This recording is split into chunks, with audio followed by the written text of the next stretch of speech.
یہ yellow colour کی ہوتی ہے اور بیری پہ لوسن پہ ایسے دھاگے نما لٹکی ہوتی ہے. اس کو آکاش بیل بھی کہتے ہیں. یہ ایسی ہوتی ہے، اس کی جڑ نہیں ہوتی. یہ جس درخت پہ جس پتے پہ ہوتی ہے، جس پودے پہ ہوتی ہے، یہ اس کا پانی چوس کر اس کی خوراک چوس کر یہ پروان چڑھتی ہے. اس کے پتے نہیں ہوتے، آکاش بیل کے پتے نہیں ہوتے. یلو کلر کی ہوتی ہے، اس پہ پتے بالکل نہیں ہوتے.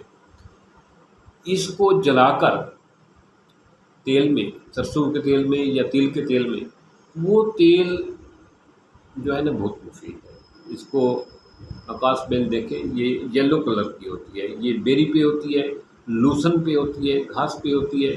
جس درخت پہ چڑھ جائے یہ اس کو ختم کر کے رکھ دیتی ہے، کیونکہ اس کی خوراک چوس لیتی ہے، اس درخت کی گروتھ کو روک دیتی ہے. لیکن یہ تو کیا ہوا نا، اس کا نقصان. فائدہ کیا ہے کہ اس کو لیں اور اس کو جلا لیں، اس کو ایل میں، یا اس کا پانی نکال لیں، وہ ایل میں جلائیں، شامل کر لیں. اس کو جلا کر تیل میں جلائیں، روسٹ کریں، یہ جل جائے گی. پھر اس کو تیل میں جو ہے نا رگڑ کر مکس کر دیں. یہ ایل جو ہے آپ بالوں پہ لگائیں گے تو آکاش بیل کے ایل کو جب بالوں پہ لگائیں گے، اس سے بال آپ کے نرم، ملائم اور تھوڑے دنوں میں لمبے ہونا شروع ہو جائیں گے. بہت تھوڑے ٹائم میں. یہ رات کو نہانے سے پہلے لگا لیں، اس کے بعد نہا لیں، یا نہانے کے بعد لگائیں، تھوڑی دیر بعد پھر دوبارہ نہا سکتے ہیں. یہ لگائیں، تیزی کے ساتھ بڑھتے ہیں. ایسے لوگ جو بہنیں جو چاہتی ہیں کہ ہمارے بال بڑے ہوں، وہ بال بڑھانا چاہتی ہیں، ان کے لیے یہ انمول تحفہ ہے قدرت کی طرف سے. یہ بڑھائیں، اس سے آپ کے بال گھنے لمبے ہوں گے. اور ایسے لوگ جو گنج پن کا شکار ہیں، ان کے لیے بھی یہ بہت مفید ہے. یا جن کے بال گر رہے ہیں، ان کے لیے بھی بہت مفید ہے.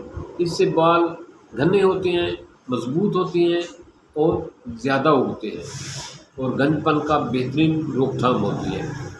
تو مجھے امید ہے کہ آپ اس سے بھرپور فائدہ اٹھائیں گے اور اس کو زیادہ سے زیادہ اپنے استعمال میں لائیں گے. اس آکاش بیل کو استعمال کرتے ہوئے آپ اپنے کومنٹس سیکشن میں ضرور بتائیں گے کہ آپ نے اس سے کیا تجربہ سیکھا، کیا لیا. یہ آکاش بیل جوڑوں کے درد کے لیے، اس کا تیل جو بنایا ہے آپ نے، آکاش بیل کو جلا کر جو تیل بنایا ہے، یہ گنٹھیے کے درد کے لیے بہت مفید ہے. گھٹنے کے درد کے لیے، کمر کے درد پر مساج کریں، گردن کی موروں پر مساج کریں. اس کا مساج کرنا ہے، نیم گرم کر کے. اسی آئل کو جو آپ نے بالوں پہ لگانا تھا، اسی آئل کو نیم گرم کر کے آپ ہلکے ہاتھ سے گردن کے موروں کا مساج کریں. شولڈر جام ہے اس کا مساج کریں. گھٹنے کا مسئلہ ہے، گھٹنے کو مساج کریں. کمر درد کا مسئلہ ہے، اس کو مساج کریں. یہ بہترین بیرونی ٹونک ہے جو آپ کے جوڑوں کو مضبوط کرتا ہے اور جوڑوں کے گنٹھیے کے پین کے لیے انتہائی لاجواب ہے. یہ تیل استعمال کریں. انشاءاللہ تعالیٰ اس تیل کے استعمال سے آپ کو جوڑوں کے پین کے لیے، گنٹھیے کے درد کے لیے، موروں کے درد کے لیے بہت مفید ہے، انتہائی لاجواب ہے.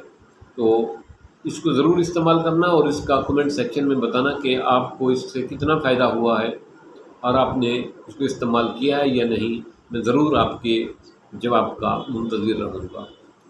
تو آپ یہ جو دیسی چیزیں ہیں ان کو استعمال کیا کریں، بجائے اس کے کہ انگریزی مہنگی چیزیں کھانے کے، مہنگی چیزیں لینے کے. تو اس سے ٹھیک ہے وقتی طور پہ جلدی فائدہ ہوتا ہے، لیکن پیسے بھی تو لگتے ہیں بہت زیادہ. یہ سستی چیزیں ہیں، فری والی ہیں، ان کو بنائیں، استعمال کریں اور اس سے بھرپور فائدہ اٹھائیں. تھینکس.